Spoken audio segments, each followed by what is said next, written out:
नमस्कार दोस्तों, स्वागत है आपका अपने चैनल डिफेंस अपडेट पर। दोस्तों, आज की वीडियो में हम ईरान के कई महत्वपूर्ण ठिकानों पर हुए विस्फोटों या कथाकथित हमलों के बारे में जानेंगे कि ये हमले आखिर हुए कैसे और कहीं इसके पीछे कहीं कोई गहरी साजिश तो नहीं है। दोस्तों, पूरी जानकारी दूंगा, वीडियो एंड तक देखना। दोस्तों, भारत और इजराइल ऑल वेदर फ्रेंड हैं, जैसे कि आपको पता ही होगा। दोस्तों, भारत और इजराइल के हमेशा ऐसे ही संबंध नहीं थे। भारत और इजराइल 1947 में दोनों आज़ाद हुए। ऑफिशियली इजराइल को आज़ादी जो है 1948 में मिली। स्टार्टिंग में दोनों देशों के संबंध अच्छे नहीं थे, भारत और इजराइल के, क्योंकि 1947 में भारत ने यूएन में इजराइल को देश मानने से इनकार कर दिया था और उसके खिलाफ वोट किया था। फिर 1949 में इजराइल को यूएन का मेंबर बनाने के लिए विरोध में उसके वोट किया था। फिर दोस्तों 1950 में जाके इंडिया ने जो है इजराइल को मान्यता दी। उसके बाद इंडिया और इजराइल ने कभी पीछे मुड़ के नहीं देखा। दोस्तों, जब 1962 में इंडिया और चीन का युद्ध हुआ था तो सभी देशों ने हाथ खड़े कर दिए थे। फिर हमारे प्राइम मिनिस्टर, उस समय के प्राइम मिनिस्टर पंडित जवाहरलाल नेहरू जी ने इजराइल के प्राइम मिनिस्टर बेन गुरियन को चिट्ठी लिखी थी जिसमें कि मदद मांगी गई थी। इसके जवाब में दोस्तों इजराइल ने हथियारों से भरे जहाज को इंडिया भेजकर जवाब दिया। और दोस्तों, यही नहीं, 1971 हो या 1999 की कारगिल वार हो, तुरंत हथियारों की डिलीवरी पहुंचाकर इंडिया को जितवाया है। और कारगिल वार में तो दोस्तों बहुत ज़बरदस्त उन्होंने जो है ना हथियार, गोला बारूद जल्दी से जल्दी पहुंचाकर इंडिया को जितवाया था। दोस्तों, इजराइल और इंडिया की दोस्ती पहले बहुत छुप छुप कर चलती थी, लेकिन दोस्तों 2017 के बाद जब मोदी जी इजराइल गए थे, उसके बाद तो इजराइल और इंडिया के रिश्ते नई ऊंचाइयों तक पहुँचने लगे। उसके बाद 2018 में बेंजामिन नेतन्याहू इजराइल के प्रधानमंत्री भारत आए थे। दोस्तों, इजराइल और इंडिया के रिश्ते बहुत मजबूत हैं। और दोस्तों, इजराइल चारों तरफ से अपने दुश्मनों से घिरा हुआ है। उनमें पहला नाम है ईरान, जो कि चाइना का अलाई है, बहुत बड़ा अलाई है। अभी वहीं ईरान के साथ हमारी बहुत अच्छी दोस्ती थी पहले।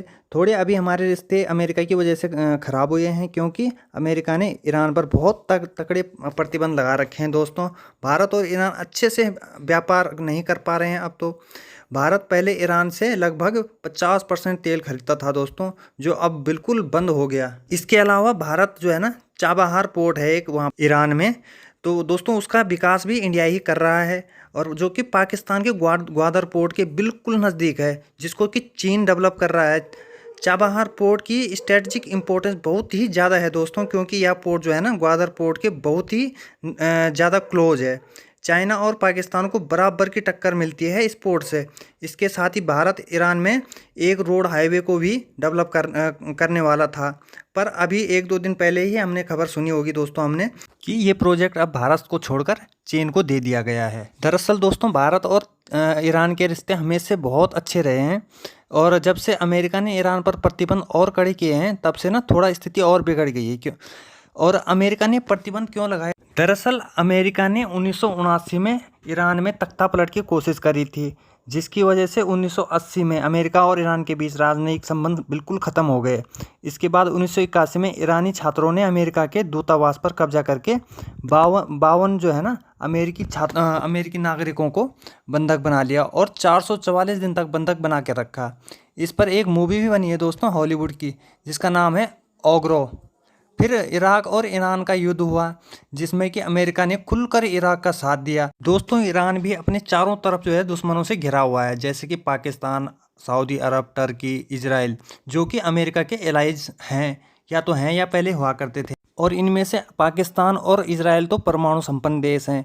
इसी को देखते हुए ईरान ने अपना एक परमाणु संपन्न राष्ट्र बनने का एक सपना देखा और उसके आगे काम करने लग गया उसी, जिसको देखकर अमेरिका ने ईरान पर बहुत तगड़े प्रतिबंध लगा दिए, आर्थिक प्रतिबंध भी और सारे प्रतिबंध भी। फिर दोस्तों 2015 में जब यूएस में बराक ओबामा की गवर्नमेंट थी, तो P5 के साथ, P5 का मतलब है यूएन में परमानेंट मेंबर 5, जो हैं फ्रांस, ब्रिटेन, अमेरिका, चाइना और रसिया। इनके साथ जो है ईरान की एक डील हुई, nuclear deal, atomic nuclear deal हुई दोस्तों, जिससे ईरान यूएस के संबंध में थोड़ा सा सुधार हुआ। और यूएस ने जो है थोड़ा प्रतिबंध थोड़ा ढील दे दी। फिर 2016 में जब ट्रंप साहब आए गवर्नमेंट में अमेरिका में, तो उन्होंने डील कैंसिल करके प्रतिबंध और कठोर कर दिए, जिससे दोस्तों भारत और ईरान का व्यापार बिल्कुल ठप हो गया दोस्तों। और अभी बहुत कम ना के बराबर व्यापार होता है ईरान से हमारा। दोस्तों ईरान में लगातार ब्लास्ट हो रहे हैं दोस्तों, या तो ब्लास्ट हो रहे हैं या फिर कोई हमला हो रहा है। जैसे कि 25 जून 2020 को मिलिट्री कॉम्प्लेक्स तेहरान, जो कि तेहरान ईरान की राजधानी है। फिर दोस्तों 2 जुलाई 2020 को न्यूक्लियर फैसिलिटी, ईरान की न्यूक्लियर फैसिलिटी थी, उसमें ब्लास्ट हो गया। फिर दोस्तों 4 जुलाई 2020 को पावर प्लांट है एक वहाँ ईरान का, उसमें ब्लास्ट हो गया। ये परमाणु फैसिलिटी को पावर सप्लाई करता था दोस्तों, इस पे भी मतलब ब्लास्ट हो गया, या तो ब्लास्ट हुआ या हमला हुआ, किसी ने हमला कर दिया। 7 जुलाई को एक बड़ी फैक्ट्री ब्लास्ट हुआ, ये फैक्ट्री जो है ऑक्सीजन बनाकर ईरान के केमिकल वेपन बनाने वाली फैसिलिटी को सप्लाई करती थी।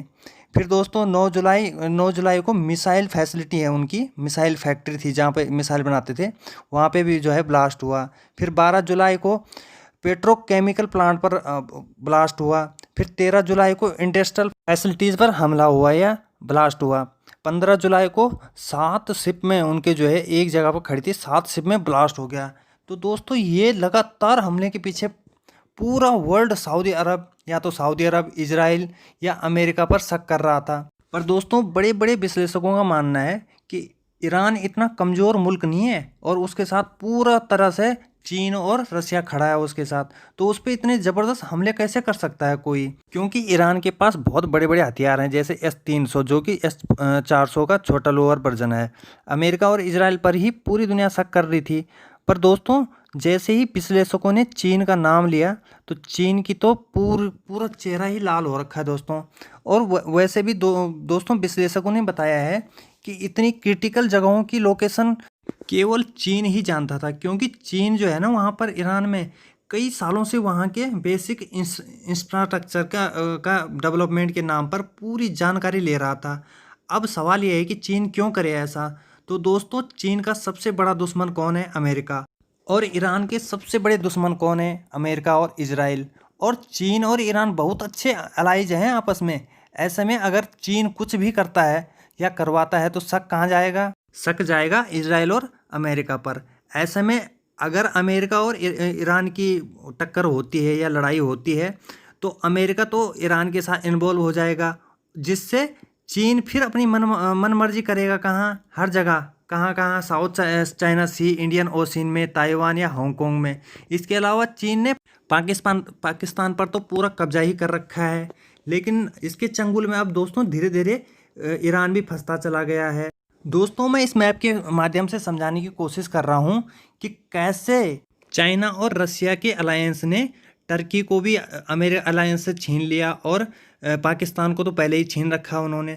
तो एक पूरा उन्होंने जो एक नेक्सस बना दिया है पूरे साउथ चाइना सी से लेके तुम्हारे यूरोप तक, जहाँ तक टर्की का बॉर्डर जाता है। और वहाँ पर जो है अमेरिकी अलायंस का पूरा रास्ता बंद कर रहे हैं वो सेंट्रल एशिया का। और दोस्तों आपको पता होगा कि सेंट्रल एशिया में बहुत सारे नेचुरल रिसोर्सेज यानी कि प्राकृतिक संसाधन उपलब्ध हैं। दोस्तों इन नेचुरल रिसोर्सेज वाले देशों पर, छोटे छोटे देश हैं ये, इन पर चाइना और रसिया जो है अपना पूरा जो है कब्जा कर लेंगे। क्योंकि पहले अमेरिका जो है अफ़गानिस्तान में बैठा था, लेकिन जब से पाकिस्तान चाइना के कब्जे में चला गया, तब से जो है वो भी वहाँ से निकलने की कोशिश कर रहा है। और अब ऊपर के जितने भी देश हैं, छोटे छोटे देश हैं, वो उनको तो रसिया और चाइना ऐसे ही डरा धमका के उनका जो है उनके नेचुरल रिसोर्सेज पर कब्जा कर लेंगे। क्योंकि दोस्तों इन सेंट्रल एशियाई देशों में जो है ना वर्ल्ड का 5 से 7% गैस छिपा हुआ है यहाँ। दोस्तों पूरी दुनिया ने अपने जितने भी नेचुरल रिसोर्सेज थे उनका यूज़ करके ख़त्म कर दिया, या फिर ख़त्म करने की कगार पर पहुंचा दिया। ऐसे में सेंट्रल एशिया में इतना बड़ा भंडार होने के कारण दोस्तों चीन और रूस अमेरिका को लड़वा क्या सकता है, वर्ल्ड वार हो सकती है दोस्तों ऐसे में। और वर्ल्ड वार पक्का है, अगर ऐसे ही रहा तो वर्ल्ड वार पक्का है। और दोस्तों ईरान पाकिस्तान तो मोहरा हैं, असली खिलाड़ी तो चीन ही हो सकता है। आगे अब ईरान पर निर्भर करता है दोस्तों कि वो किस प्रकार से रिएक्ट करता है। दोस्तों आपको मेरा ये एनालिसिस कैसा लगा कमेंट करके बताएं दोस्तों। और अगर आपको मेरा ये वीडियो पसंद आया हो तो एक लाइक तो बनता है यार। दोस्तों चैनल को सब्सक्राइब करके बेल आइकन को दबा देना, जिससे आपको मेरी ऐसी इंटरेस्टिंग वीडियो का नोटिफिकेशन मिलता रहे। जय हिंद दोस्तों, जय भारत।